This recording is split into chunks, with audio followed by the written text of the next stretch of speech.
Charlton Heston. The name itself sounds like it was carved out of granite. He was Moses, Ben-Hur, El Cid, an icon of cinematic heroism for a whole generation. But what happens when a man known for playing larger-than-life heroes has to work with mere mortals? For years, a juicy rumor has swirled around Hollywood that before he died, Charlton Heston compiled a final secret list of the actors he truly couldn't stand. It's a great story, but is it true? Well, the truth is, there was no list, no notarized document titled "The Actors I Hate." But the absence of a physical list doesn't mean the conflicts weren't real. Heston was a man of intense, unshakable principles, and when those principles were crossed, the fallout could be legendary. So forget the myth of the secret list. Today, we're diving into the documented clashes and cold wars that reveal the real man behind the monuments he played on screen. First off, let's be clear. The idea of a hate list is pure Hollywood mythology, the kind of thing that makes for a great headline. But the animosity, that was very, very real. It wasn't written on one piece of paper, but it's scattered across the pages of the daily journals he kept for decades. It's in the letters he wrote, the interviews he gave, and the memories of those who witnessed his famous temper firsthand. Heston wasn't just an actor. He was a man with a rigid code. He believed in discipline, preparation, and absolute professionalism. When his co-stars didn't meet that standard, he didn't just get mad, he took notes. Every late arrival, every flubbed line, every bit of drama was an offense against the craft itself. So, while the number 9 is just for dramatic flair, the grudges were real. What we've done is piece together the evidence he left behind to explore the definitive feuds that reveal the true character of one of Hollywood's most formidable figures. This is the unofficial, but deeply documented, story of Charlton Heston's biggest battles. We start not with an explosive feud, but with a quiet, one-sided judgment that says everything about Heston's imposing personality. At number 9 is the brilliant Frank Langella. This wasn't a fight. It was a clash of presence, detailed in Langella's fantastic memoir, Dropped Names. Langella didn't paint Heston as mean or cruel, but as a man who was almost monumentally self-absorbed. He described a co-star who was deadly serious and seemed completely uninterested in anyone but himself. According to Langella, Heston didn't have conversations. He delivered monologues on history, art, and his own career, rarely stopping to ask the other person a question. To Langella, Heston was a man trapped inside his own epic persona. He wasn't just playing heroes on screen. He was performing the role of Charlton Heston 24/7, and it was a performance that left no room for genuine connection. For his part, Heston probably had no idea Langella felt this way.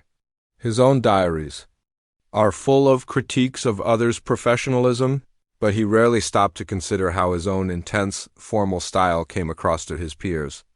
It was a sign of the times. Heston's old school gravitas was starting to look like old-fashioned pomposity to a new generation.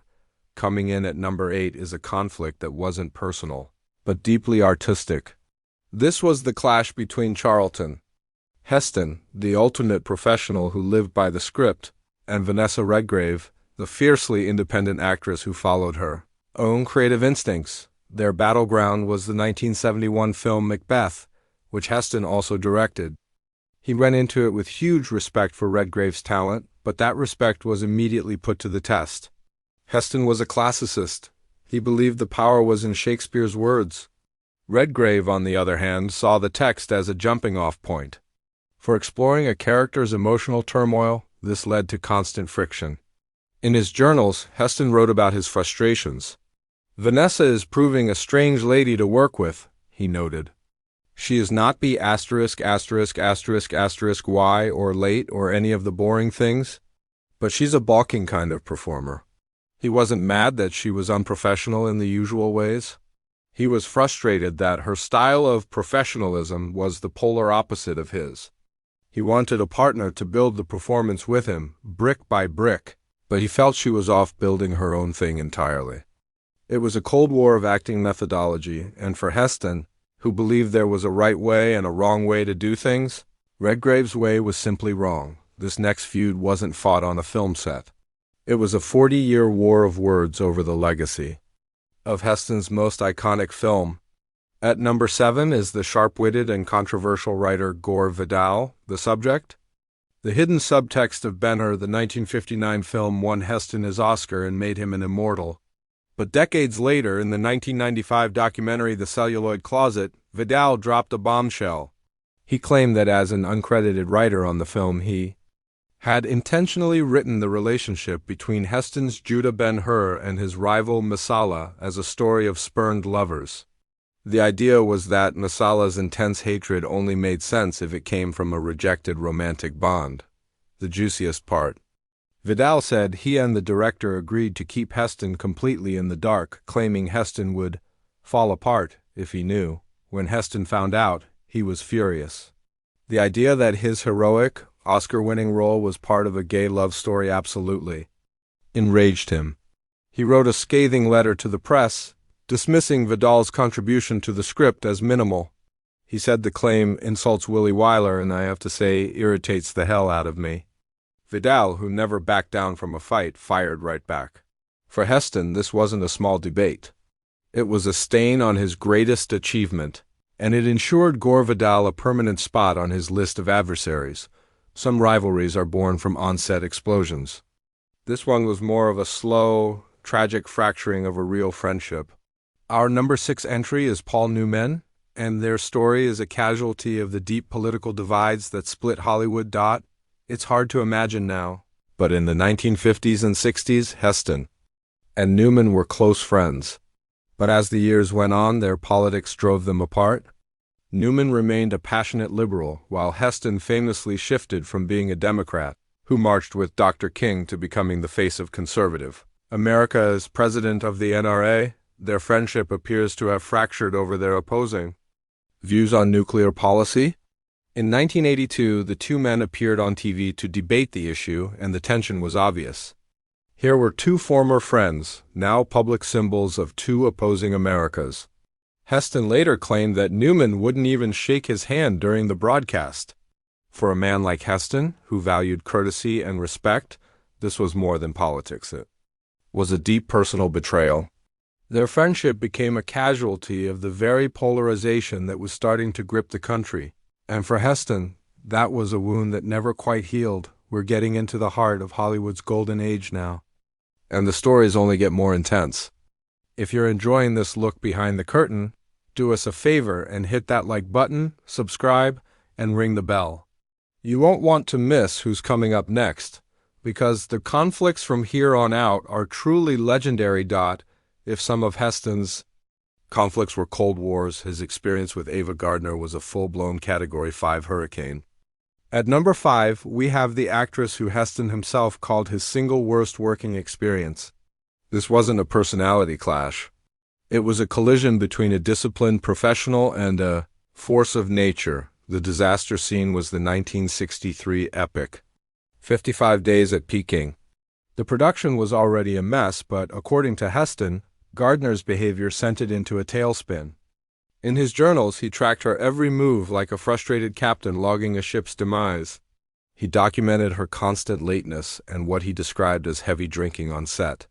In one entry, he wrote with fury, "Ava showed up 3 hours late today, reeking of gin." He found her lack of professionalism astonishing. Heston, who viewed filmmaking as a sacred, collaborative mission, was driven mad by what he saw as total chaos. One production legend claims the filmmakers got so fed up with her disruptions that they had her character killed off just to get her off the set. While that's likely an exaggeration, it shows the level of frustration she caused. For Heston, Ava Gardner represented everything he stood against: a lack of discipline, a disregard for the crew, and a messy personal life that sabotaged the work. In his eyes, she was an enemy of the craft itself. Most Hollywood feuds end when the movie wraps. But the animosity between Charlton Heston and the brilliant, but famously volatile Irish actor Richard Harris festered for decades. This was a conflict born of betrayal that Heston never forgave. Their paths crossed on the troubled 1965 Western, Major Dundee. The set was pure chaos, run by the equally difficult director Sam Peckinpah. The on-screen story of two former friends turned enemies was a near-perfect mirror of their off-screen dynamic. Heston was the by-the-book professional. Harris was a legendary hellraiser. Reports from the set suggest they almost came to blows multiple times. Heston, who had even deferred his own salary to help get the movie made, felt a deep sense of responsibility. So the real betrayal in his eyes came after filming.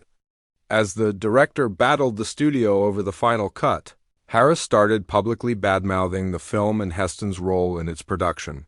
For Heston, this was the ultimate sin. He had fought to get Harris cast, he had sacrificed his own pay, and in return he felt Harris had stabbed him in the back. The grudge was permanent. It's said that years later, when Harris received a standing ovation at an industry event, Heston remained firmly in his seat. This wasn't just about a tough shoot for Heston.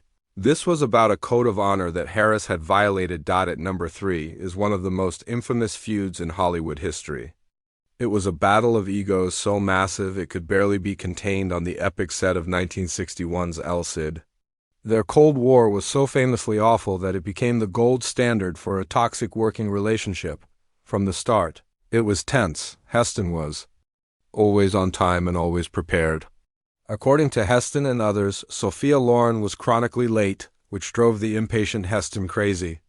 But it was more than that. Loren, a global superstar, reportedly demanded her part be expanded. Heston saw this as a pure ego play. The animosity was so bad you can almost see it on screen. Critics noted the two stars, meant to be playing great lovers, spent most of the movie glaring at each other. The tension was reportedly so high that during their romantic scenes, Heston had trouble even looking at her.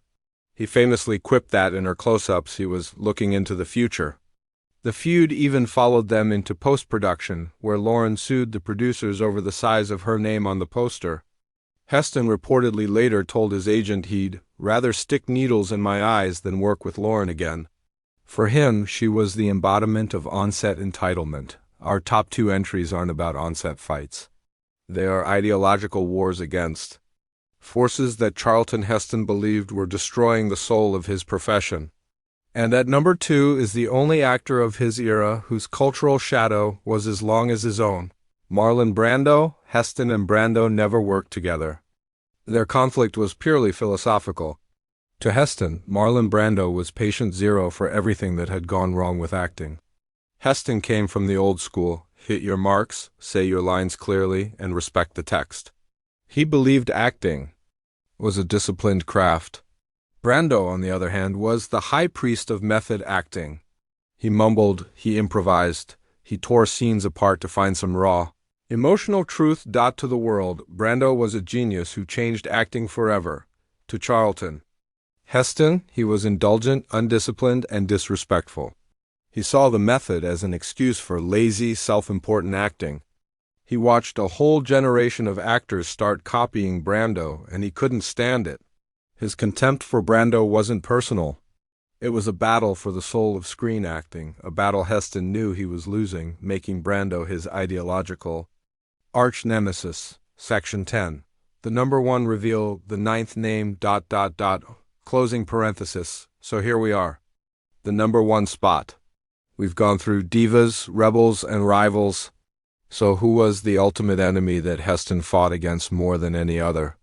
The truth is, the 9th name on this list isn't a person. It's an idea. The number 1 enemy on Charlton? Heston's list was the concept he battled for the second half of his career, the New Hollywood. Think about it. New Hollywood was everything he had come to resent. It was the world Marlon Brando helped create, where method actors were praised for their chaotic energy.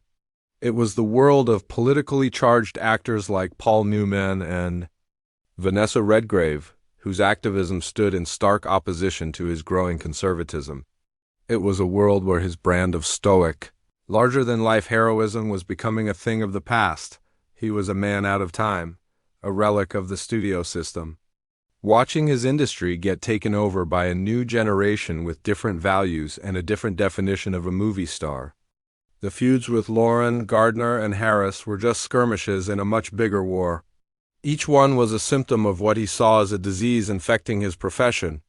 The ninth name on the list is the collective spirit of the Hollywood that he felt had turned its back on him. So what's the real story? The legend of a secret hate list is a myth, but the truth is far more interesting.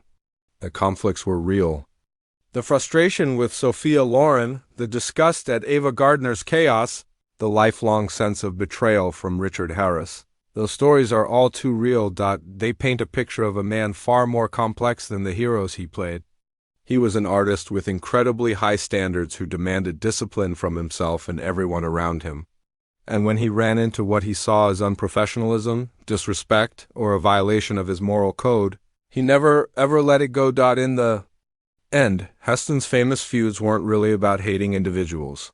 They were about what those individuals represented. The decline of the old Hollywood he loved, and the rise of a new one he simply couldn't understand. The list may be a myth, but the animosity was a potent reminder that behind the silver screen, the dramas were often more intense and personal than anything captured on film. What do you think? Which of these feuds do you find the most fascinating? Let us know in the comments below. And as always, thanks for watching.